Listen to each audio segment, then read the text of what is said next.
What's going on, everyone? Juicebags here, and welcome back to Some Dungeon Defenders 2. Today I wanted to answer the question, what is ancient power? It is one of the most popular questions I get asked, and I know there are still a lot of players that are a little confused about how it all works. Now, ancient power is a prestige system in Dungeon Defenders 2 that allows you to reset your account back down to campaign level in exchange for permanent account buffs. Now, let it be known, in the current state of ancient power, it is not for everyone, and it is also completely optional. It's not something that you have to do to really pursue in-game content, and as far as just getting to Chaos 7 goes, it requires not even thinking about ancient power. Now, if you love the game and you want to pursue some ancient power levels and really push forward into Onslaught, then ancient power may be right for you, but do realize it does require an absolutely massive time commitment, and depending on exactly how much time you want to play Dungeon Defenders 2 for, will depend on whether or not ancient power is the right thing for you. Now, first off, to use ancient power at all, you have to get to floor number 65 in Onslaught and be Ascension 250. If you open your hero information screen, you do have this powers button here, and it'll give you a basic overview of ancient powers. Now, every time you do an ancient power reset, as you see here, I've done it 22 times now, you do gain an additional ancient power point. These points can be respec'd just like your Ascension can, and it's things like ability power, hero health, resistance, lifesteal, defense health, defense power, defense range, and so on. In addition to these particular points, you also get a 5% gold bonus and 5% experience bonus every time you reset ancient power.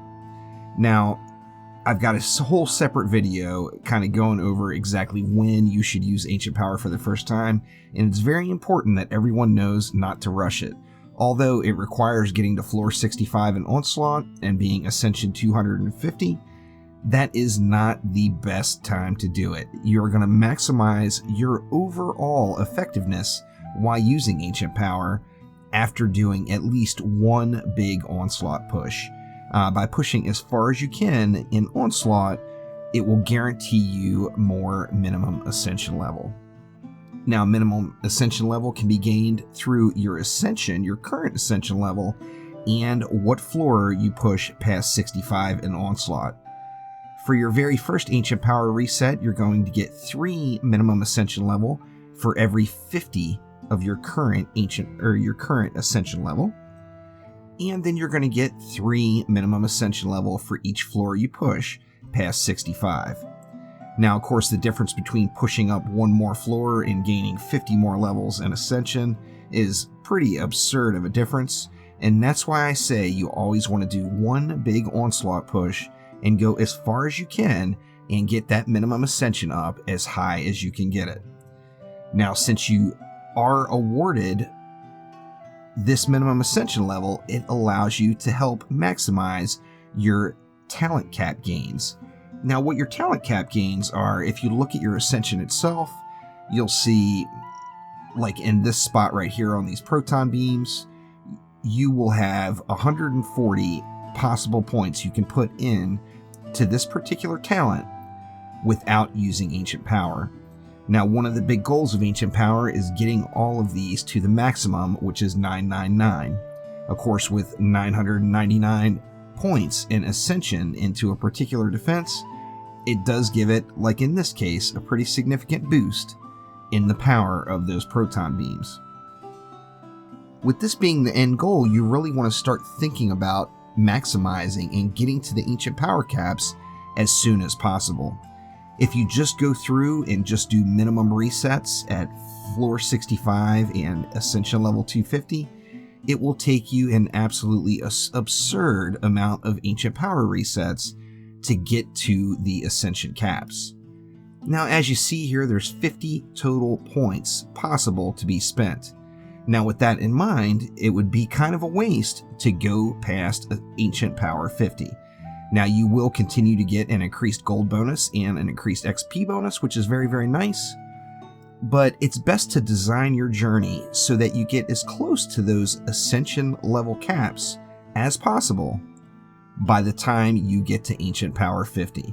Now I went a little overboard. I pushed up to floor 257 here, so I've got a very high minimum ascension level, and this means that every single time I reset, I'm getting even more into the talent caps.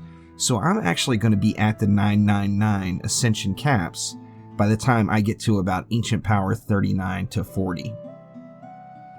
Now how you increase these talent caps is each time you reset, no matter what, you're going to gain 1 ascension talent cap for every 50 ascension levels and each floor past 65. So if you say you did a minimum reset and you were 250 ascension and you're at floor 65, you're going to gain +5 to your talent caps overall. This is why I say it's important to make sure you press that minimum ascension level up. That way you're gaining more and more each time. And by pushing forward in Onslaught in the very beginning, before you very first do your first Ancient Power at all, you're going to be able to capitalize by having your increased minimum ascension level compounding and being used every single time you reset. Now, after your first reset, how you gain minimum ascension level is you have to go past your highest point. So as you see down at the bottom here, you raise your minimum ascension level by raising your highest achieved floor or ascension level. So if the very first time you reset at Ascension 250 and floor 65, you would have to go past that point by either 50 points, so you'd have to go 300 Ascension, or floor 66 to increase your minimum Ascension level at all. So by doing that one big Onslaught push, it really pays off a bazillion times over. Now, another important thing to note is in the current state of Ancient Power, it is not super popular and a lot of people don't think it's worth it. Now, I'm having faith that Trendy's going to do some positive changes down the line, and that's why I have just kind of gone ham and started doing the Ancient Power resets. And we do know that Ancient Power is supposed to be addressed in some way in the next big content update. So we do have some changes to Ancient Power to look forward to. We don't know what these changes are yet. I know everyone will really want to know that. However, we do know that changes are coming. So if you feel like you're going to be a long-term player, right now would be a great time to push a few Ancient Power levels out if you have already succeeded and pushed up in Onslaught, as we know there's going to be changes to it and we're going to get more than just what's offered here. Now, in addition to that, every single time you use Ancient Power, you are granted 1 prestigious weapon. It's a random weapon. It doesn't matter who's in your deck. It's just 100% completely random. As you see, I've got a few of them here, and they do have a special mod that is only available through one of these prestigious weapons. So like for this one here, we've got the Seismic Launch chip, earth damage to Seismic Slam, and knocks up enemies. That's obviously for the Squire with the Slam. We've got a Monk pole arm here that makes Heroic Wave stun enemies. I'm actually pretty excited about moving that one over to my Nuke Monk weapon. We've got the Searing Flame chip here, which gives increased fire damage per second on enemies affected by Piercing Shot for the Huntress. And then you see +5 Molten Power per second while submerged, which would be the Lavamancer special. I've got a couple of EV ones as well. The Meltdown chip, up to 10% increased proton charge damage while overheating. Lots of cool weapons and lots of good mods on them. A few of these mods, for example, the Gunwitch mod is definitely best in slot. I have not been lucky enough to get one of those yet. However, I'm hoping I'll get one soon. Now, I am at, as you see here, floor 65, and I'm, of course, well past the 250 Ascension level. So it's time for me to do another Ancient Power reset. Now, before you consider doing an Ancient Power reset at all, always look in this box right here, and it's going to tell you exactly what you're going to gain. So this, for me, is a minimum reset, so I'm going to gain +5% gold bonus, So from here on, permanent, no matter what, I will always get an additional 5% gold dropping. I'm going to get plus 5% experience. I'm going to get plus 15 to my talent caps. And then I didn't push past my highest ascension or my highest floor, so my minimum ascension level is not going to increase. Now, taking a look at this plus 15 from the talent caps, that is 100% just coming from my current ascension level. It shows your current ascension level here. As you see, I'm 772, so I'm going to get 1 talent cap increase for each 50 ascension I have. This is rounded down. I would have to get to 800 ascension to get the next point. However, I'm just going to go with the 15. However, always look at this box prior to doing an Ancient Power reset so you know exactly what you're going to get. Now, besides what you're going to get, exactly what are you going to lose? Well, all of your gear and everything with a level on it is going to be set back down to campaign level. This means all of your gear is going to get dropped down to campaign. This includes anything that's in your inventory or in your vault or even in the scavenger for that matter. Everything that you have placed on the market is going to automatically be pulled off the market and put back into your bag. You don't have to pay the tax when you do an Ancient Power reset, so that's very, very nice.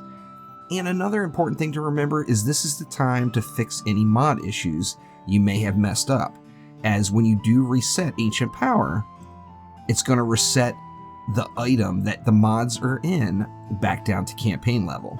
If we take a look, for example, my Pride and Joy here, my Weapon Manufacturer Relic, I've got 3 maximum mods on it, which no matter what, these are always going to be 3 maximum mods.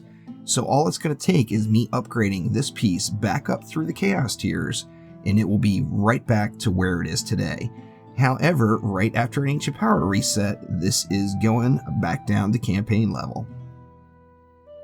All of your shards are going to get reset to 0.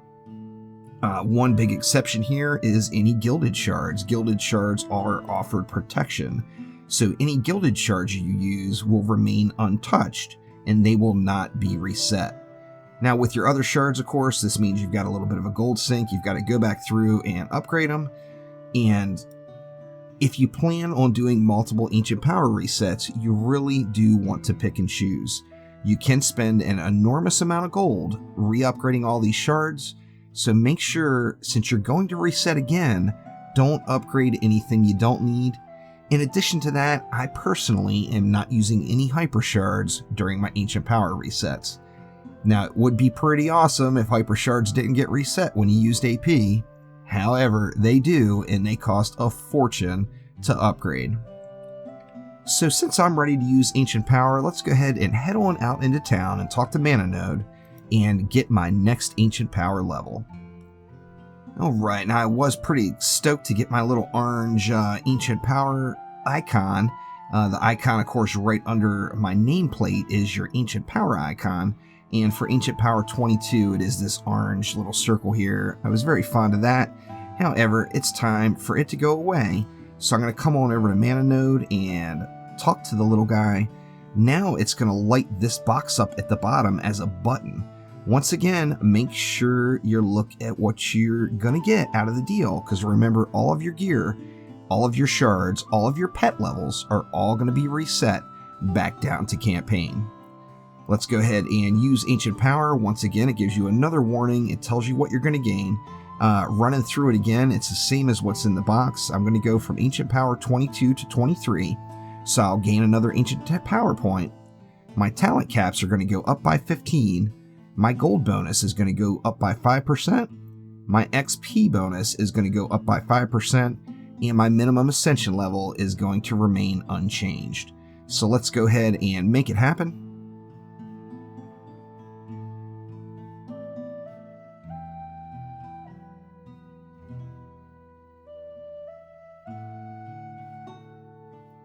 And there we go. I'm now Ancient Power 23, and oh yes, I got myself the Gunwitch prestigious weapon. So now, if you just go ahead and check in your inventory, that weapon is going to be sitting there. So I got the Piercing Ice Chip, Ice Needle Penetrate Shields for a percentage of damage and up to 2 enemies. This is going right on over to my gun witch as soon as I'm done with Ancient Power resets, so let me lock that bad boy and move it on over to my keeper page. Now remember, when these weapons do roll, they are coming at campaign level, so you do have to upgrade them through the tiers, all the way up to the top, before using them in endgame. So hopefully this helps everyone understand exactly what Ancient Power is and how to use it. So thank you very much for watching. Click that like button, please subscribe to the channel, and I will be back soon with more Dungeon Defenders 2. Thanks again. I'll see you next time.